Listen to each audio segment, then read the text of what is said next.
Hey, here we go. We are live, baby. Live on Facebook. We are live on Instagram.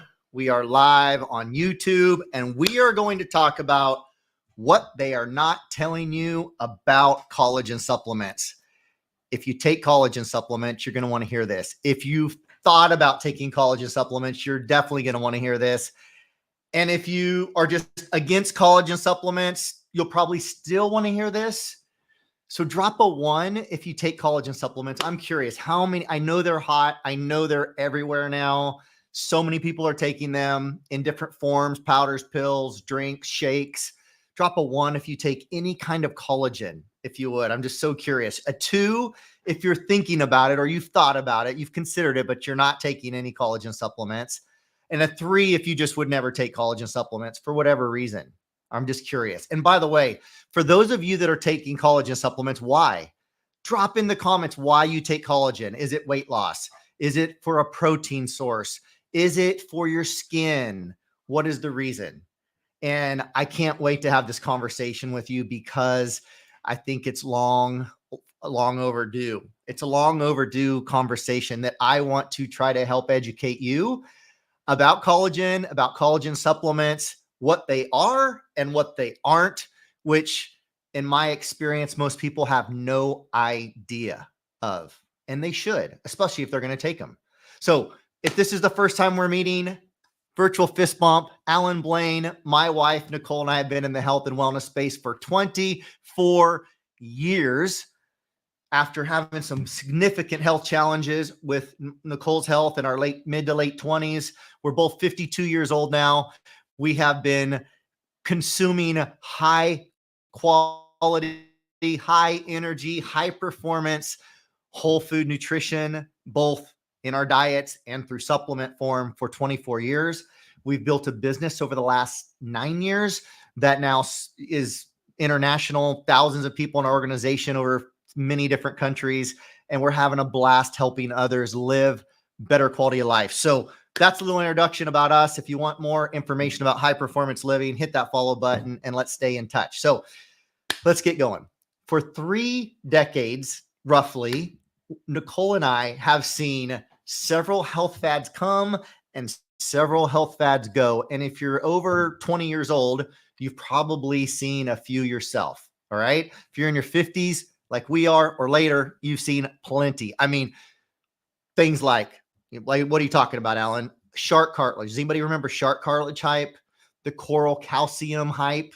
How about ephedra in all the weight loss, not all, but many weight loss products in the 90s, also known as Ma Wong, before people started dying of the stuff and the FDA banned it. Bee pollen that was the rage. Echinacea, raspberry ketones. How about noni juice? Green coffee bean extract, anyone? Like, I'm not saying there's no value in any of these things. I'm sure there's value in some of them. I don't doubt that, okay? Or in collagen for that matter. But since this collagen craze, but the thing about those fads is they come and they go. They come and they go. And the thing about the nutrition supplement space is there's always a new fad.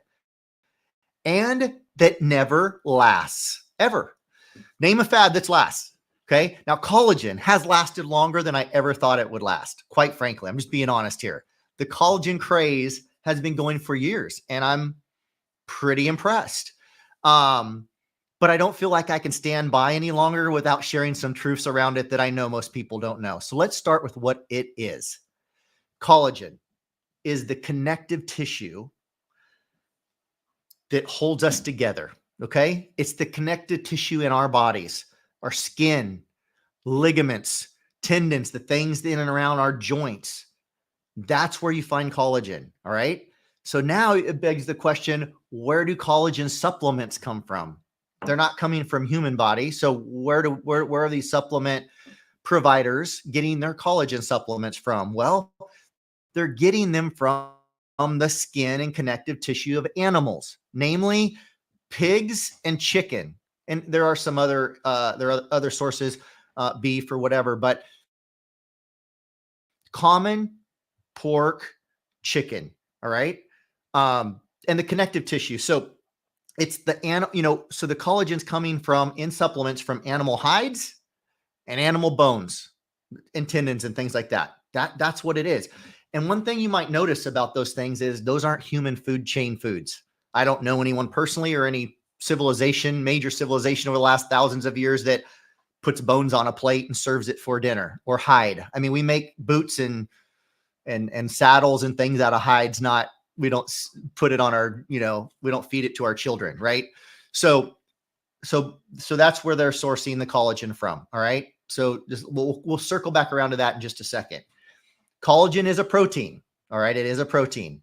And we're going to get to what is a protein and protein as a family, and how many different amino acids make up the protein family, and how many of those the human body needs for optimal health. We'll get to that in just a second. But first, a philosophical question. Okay. And this is where my wife and I and the company we've aligned with for the past 24 years really separates from the crowd, is with this philosophical question really right here. And that is, we believe that our bodies, first of all, are engineered by God, created and engineered by God, and they were engineered and designed to live a healthy, happy life. They weren't designed and engineered for sickness. They were or even death, for that matter. If we want to go all the way back to the Garden of Eden, they were engineered for health, and they were engineered to require nutrients that we got from eating food. And with those nutrients, proteins, vitamins, minerals, all the things, water, would give the building blocks for the body to make hormones, to make antibodies, to fight infection and disease, to give the body what it needs to heal itself of cuts and colds and other sicknesses. But we have a problem today, and this is a whole nother talk. I won't go down this road, but we have a problem today. What we are getting from our over-processed, commercially grown diets, nutritionally speaking, and what our bodies were designed to run on and operate on for optimal health, there is a gap, right? So we say, well, how do we fill the gap? Well, we have to supplement unless we're ready to eat 5,000-6,000 calories a day. None of us are burning that much a day. So we can't do that to get the amount of nutrition we need. So therefore, we'd have other health problems, right? Like the 70% of the population that's obese or overweight. So we have to supplement that gap. So then the philosophical question is this: what do we supplement with? Well, obviously supplements, but sourced from what? Synthetic, created in the lab from chemicals, from natural products, tree bark, jellyfish, coal tar, collagen. The list goes on and on of things nobody eats. Okay. They're not food sources.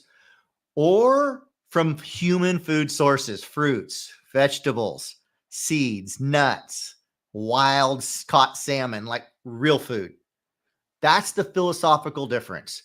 And I'm going to go more into collagen here in a second, but that we believe, we're like, hey, if we have to supplement, and we do, all the science shows that today, then we're going to go to food to get nutrition to fill that gap so we can live an optimally healthy, vital, energetic life. Okay. So the reason I asked you to drop in the comments, like, what if those of you that take collagen, what is your reason for taking collagen? Is it for protein? Is it for weight loss? Is it for skin health or whatnot, to get more collagen in your skin, right? Because did you know that as you age, we lose collagen, and that's what causes the skin to sag and wrinkle, because it's losing structure, right? So there's a lot of companies out there selling collagen supplements for skin health. So I'm just curious, like, what's your reason for taking collagen if you're taking it? If you're taking it because some people are taking it for a protein source, but it's not a good protein source. So if that's you, there's no shame in not knowing what you don't know. I don't know what I don't know either. And this is how we learn, and the purpose of this live. But collagen is a nutritionally incomplete protein. I want to address the protein aspect of collagen, and I want to then address the collagen aspect of collagen supplements. Okay. So two things here. First, the protein. It is not a complete protein. The human body, I said we'd talk about protein here in a minute, but the human body needs 22 different amino acids. 9 of those amino acids are essential, meaning you essentially must eat them in your diet. the body has no hope of manufacturing those 9. It at least has hope of manufacturing the other 13. Some people will say you don't even need to consume the other 13 because the body can synthesize them or make them. I would say you better eat the other 13 as well, because if you're hoping your body will synthesize the other 13 of the 22 from a compromised diet to begin with, it's just not a risk I'd want to take if I could consume all 22 amino acids in their proper ratio, which we'll get to that in a minute. So collagen is an incomplete protein. It doesn't even include some of the essential amino acids that the human body must have in our diet. Okay. So you can't even count it as a quality protein source. So for those of you that are saying I'm taking it for protein, I would ask why. Why would you take an incomplete protein for protein when you could take a complete protein for protein? And there's plenty of options out there for complete proteins, okay, in food and supplement form. Okay, that's one thing.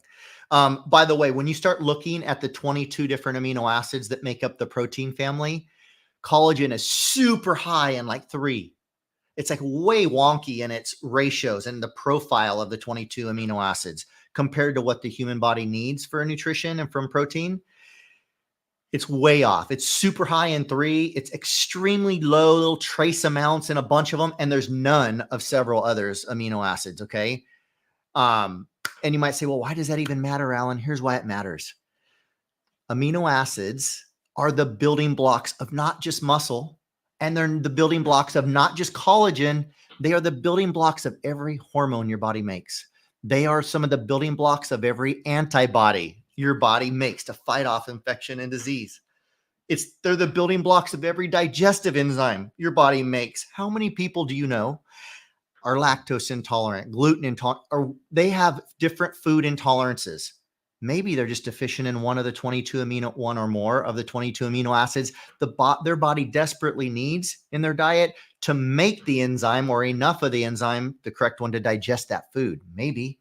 How about hormones? All the people who are low and have out of whack hormone imbalances, and they're taking synthetic bioidentical hormone replacement, which isn't natural, right? It's bioidentical. So is synthetic vitamins bioidentical. But anyway, that's another story. But maybe they're just deficient in a good quality protein source to give their body on board the resources it needs to make the hormones. So all that to say is there's many better options for a good protein source than collagen if that's the reason for taking collagen. Now, there is another reason, and there's this myth out there. And again, I'm not saying there's no value in collagen. This is the second time I've said it. There are some amino acids in collagen, so there is going to be some benefit to it. I'm not saying there's not. But there's a myth out there that if I eat collagen, it will build more collagen in my skin, anti-aging, wrinkle prevention, all these things. Okay. Let's think about that for just a minute. When you eat a food, your body and the digestive system will break it all down into its lowest common denominator. For example, if you took in a protein and it had 12 amino acids in it, the body is going to break that protein down into the 12 different amino acids. So however many amino acids are in collagen, they're not going to stay in the form of collagen. It's going to get digested into all the different amino acids. Okay, are you with me? Now, what's the body going to do with those amino acids? Whatever it wants to do with those amino acids, whatever it needs. If you just got exposed to a virus, it's going to be pulling resources, amino acids, and other things. Now, I don't know if the right amino acids are in collagen to build a antibody to a virus, but it's going to try. It's going to use those to make enzymes. It's going to use them to make antibodies. It's going to use them to build muscle or repair muscle tissue. It may use them to make collagen, but there's no more logic to the fact that if I consume collagen, it's going to build collagen in my skin than there is, say, saying, I know this is going to be a crazy example, so bear with me, but it's about as logical scientifically as, and if you know biology 101, as saying goats have great eyeballs. Goats have great eyesight. I think I'm going to eat goat eyeballs to have better vision. No, I mean, I know that's not exactly apples to apples, but it's almost that line of thinking. Eat collagen to make collagen. No, you want to make collagen Collagen requires vitamin C. There's other ingredients that are needed, raw materials or nutrients for the body to make collagen, by the way. Secondly, you want to make collagen?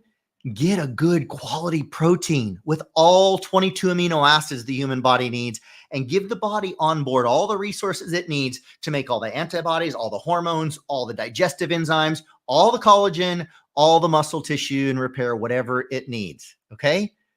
That is the right way to go. So why have so many supplement companies with their slick marketing jumped on this collagen bandwagon, this collagen train? Why? Because the stuff is sourced from cheap byproducts. Is what I believe anyway. It's because I've seen it for decades now with other things. It's sourced from cheap byproducts. You never see the fad be high quality, wild caught North Atlantic salmon oil. You know, the fad is never organically grown strawberries. I mean, the fad is never an expensive product and a known good quality food source ever. It's always some cheap thing that marketers can get their hands on, right? It's cheap byproduct, in this case, of other industries. And by the way, I know some great people that take collagen. I know some, and they just don't know what they don't know. I know many more great people that market it. I'm in no way trying to say that they're trying to mislead people. I just believe, like many people, they've even the people in years past that promoted products with ephedra in it for weight loss that ended up killing people, that the FDA ended up banning in 2004, I think it was. They just didn't know what they didn't know. And I believe people marketing and consuming collagen products, they just don't know what they don't know. There's a lot of things I don't know what I don't know. So that's the purpose of this live. But think about it. Pork, chicken, what is the leftover undesirable parts that these food processors, what are they going to do with the pig skin, the pig hide, besides make pig hide chips or whatever? I mean, but pig hide and chicken skin and chicken bones and chicken cartilage, like, what are they going to do with that stuff? How cheap per pound is that compared to organic vegetables that are good protein sources, or clean organic grass-fed milk and whey and things that you can get that protein from, and things like that? Like, think about the cost difference for manufacturers and marketers. Much more expensive to get high quality organic vegetables, milk, so on, than antibiotic pumped, hormone injected pig hides and chicken cartilage. All right. That's just the reality of it. So again, quick recap on protein. Protein, I wish it wasn't called protein. I wish it was called 22 amino acids, because that's what it is. It's a family. Nicole and I have 6 children. We're a family of 8, 2 parents, 6 children, 8 members of the family. Protein, 22 different amino acids. 3 of those 22 are called branched chain amino acids. The human body needs every one of those 22, and in different amounts, in different proportions. So if it wasn't called protein and it was called 22 amino acids, then we would know, hey, that's not 20, collagen's not 22 amino acids. It's an inferior source. Your body needs all 22. And no single source food contains all 22. That's something important to know too. So you've got to eat a variety of foods to get all 22. Chicken doesn't, beef doesn't, beans don't, tofu doesn't, eggs don't, nothing does by itself. So we need to eat a variety of sources to get all 22 amino acids. And most of us get in a groove, in a routine, certain protein sources that we eat, right? And we're not getting all 22. And then we're hoping and praying, if we even have the knowledge to do so, that our body can manufacture the other 13 of the 22 our bodies must have, and that we're getting the 9 that our bodies can't make from our diet, which again, collagen doesn't even provide them all. So that's why I think the solution is to eat a wide variety of proteins. And for us, when it comes to supplements, again, I think I said this earlier, but for 24 years now, from the same manufacturer, we've taken an all 22 amino acid protein shake. And in 24 years of searching, high and low, Nicole and I have not been able to find one other single protein source, not one other protein supplement, not one other protein shake on the planet that delivers all 22 amino acids, the complete human need for nutrition in the area of protein. Why is that? I don't know. But I think it's sad, and nobody's talking about it.